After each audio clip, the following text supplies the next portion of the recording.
as the root cause of the hundreds of millions of failures from well-meaning people who are now ashamed of themselves because they've been told they're failures. It is all nonsense. It's not your fault. It's not your fault.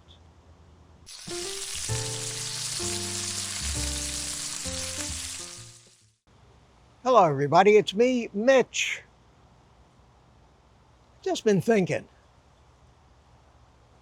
And I thought I'd try to put some of those thoughts into a video. Because what I was thinking about,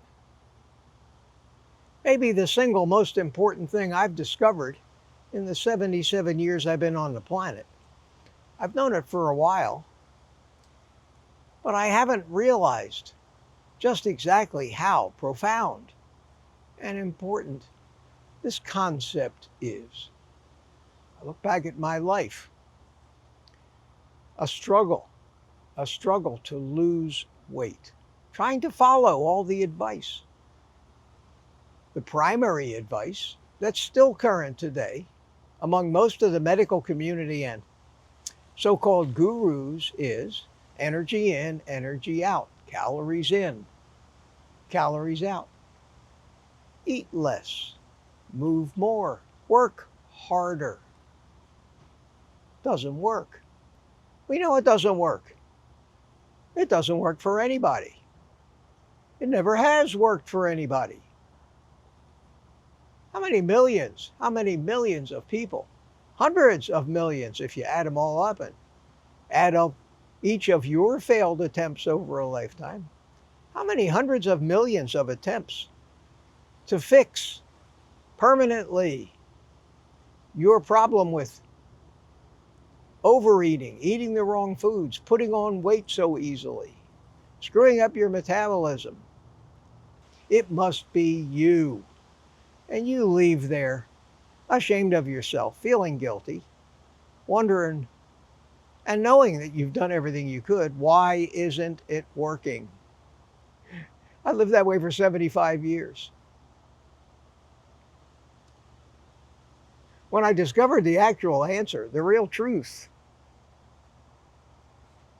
about 2.5 years ago, I thought it can't be that simple. That's impossible. It's so obvious. Why has this not become the conventional wisdom?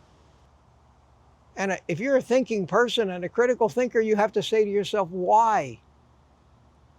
Why do hundreds of millions of people over the course of a lifetime, always realizing that they're sick, they're gaining weight as they get older, always realizing that they envy those thin, good-looking people and they want to be like that. They have a burning desire to be like that. They spend a fortune to be like that. They put themselves through hell and torture to be like that. It doesn't work. And they get the blame for it. No wonder we have so many depressed people in this country. And the answer is so obvious. So obvious. You've heard it from me before. But the thing to blame for all this, from every different angle, that explains every different question I just raised as to why, with the burning desire of people to fix it, why haven't they fixed it?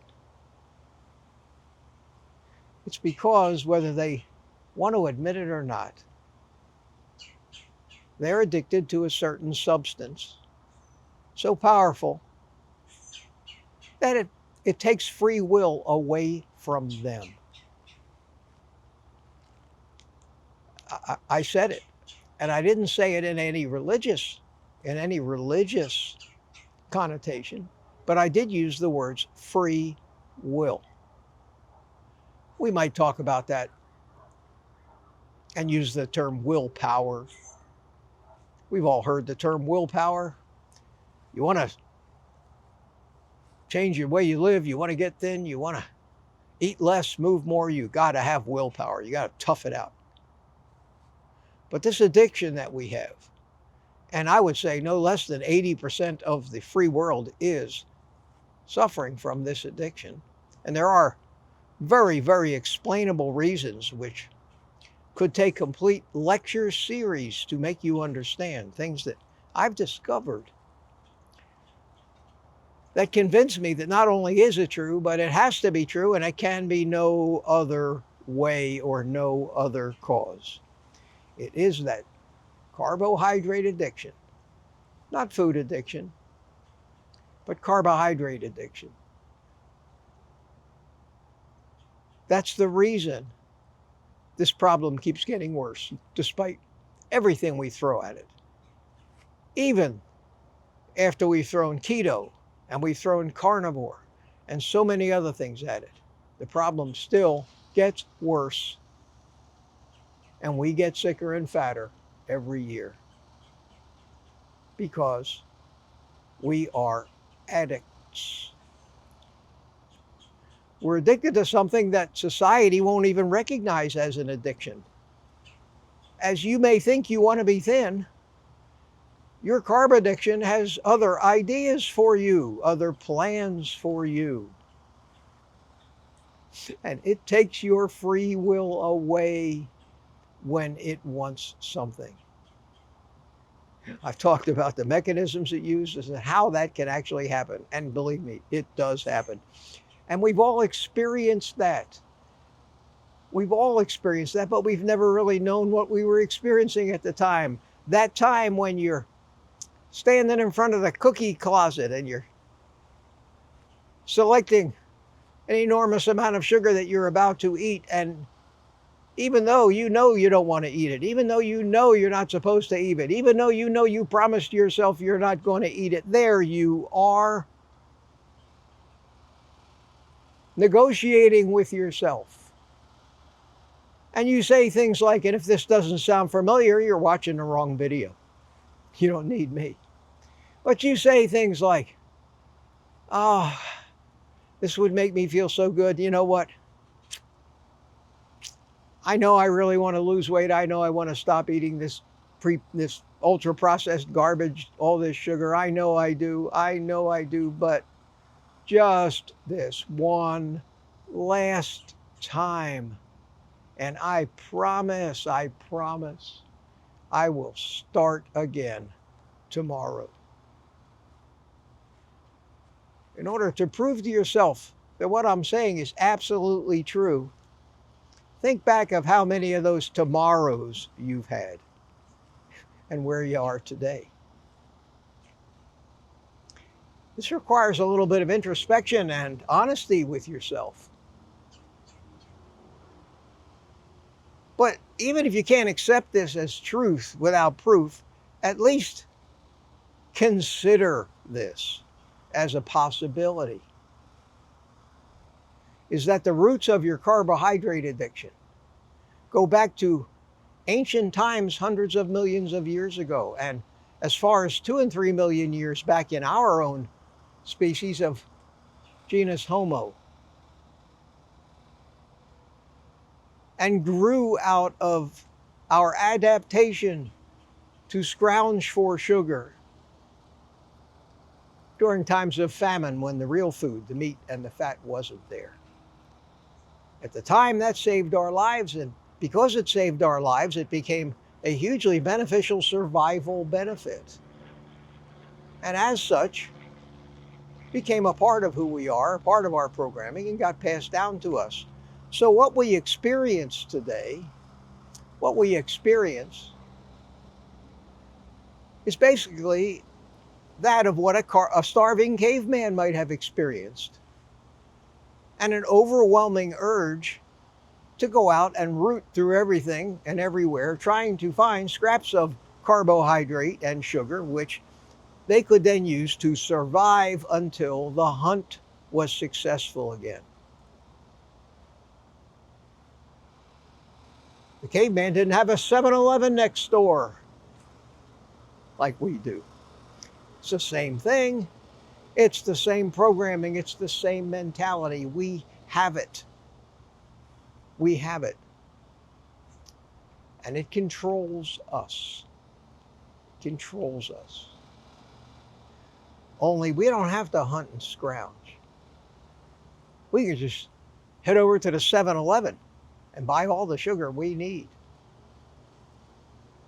And another thing that this particular response, this starvation, I'm going to die in a day response has done to us is that it doesn't allow the sugar to satisfy our hunger, so that we will continue to gorge and eat and gorge until it's gone. And that's what we experience today. We call it a binge. Call it what you want. You are acting out the programming of your ancient ancestors that kept them alive when the hunt failed.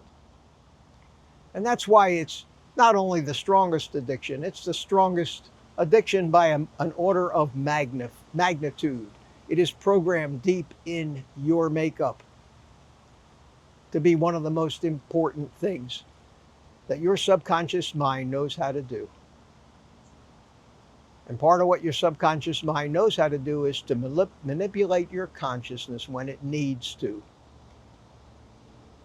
and take away your free will and replace it with lame excuses, allowing you to negotiate your way towards what you really think you want. And it's all that sugar. And all of these other ways that we found, even the drugs, to treat this response don't work. They leave you miserable, feeling deprived, hungry all the time. As long as you're a sugar burner, as far as your subconscious is concerned, you are one day away from starving to death. When you're one day away from starving to death, those alarm bells are going off. The word sugar, sugar, sugar is flashing in your brain. And you, whether you like it or not, will have to go along kicking and screaming and inevitably end up stuffing your face full of sugar. Unless you figure out some way to get past that, become a fat burner like carnivores are, stop your body relying on sugar as its sole fuel.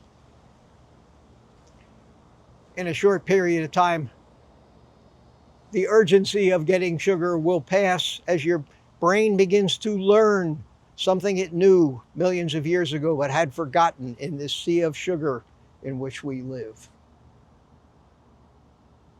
That is, that sugar is only there for survival. It's not what we're supposed to live on every day. That's the secret. Could it really be that simple? Well, let me put it to you this way. After years of thinking about it, after years of actually practicing carnivore and watching it work, watching this happen, watching the miraculous disappearance of any cravings for sugar, any need for sugar, after watching those theories and the reasons behind them come true, not only is that true, it has to be true. Nothing else can explain it other than that. That is the reason to be on a zero sugar diet. Not a low carb diet, not a keto diet, trying to figure out ways to keep your subconscious happy and keep feeding your cravings. A craving busting, no sugar, complete abstinence from the addictive substance diet that has proven over time with every other thing that we call an addiction to be the only way to actually put an addiction into remission. And I've proven, and so many other people who follow me and have been listening to me for a year and have taken my advice, so many of those people have had the same results. And if you want to learn how to do it, watch a few more of my videos, listen to a few more of the things that I say about how to get started on carnivore, why addiction is so important to understand as the root cause of the hundreds of millions of failures from well-meaning people who are now ashamed of themselves because they've been told they're failures. It is all nonsense. It's not your fault. It's not your fault. Let that sink in. Take the rest of the day off and eat meat.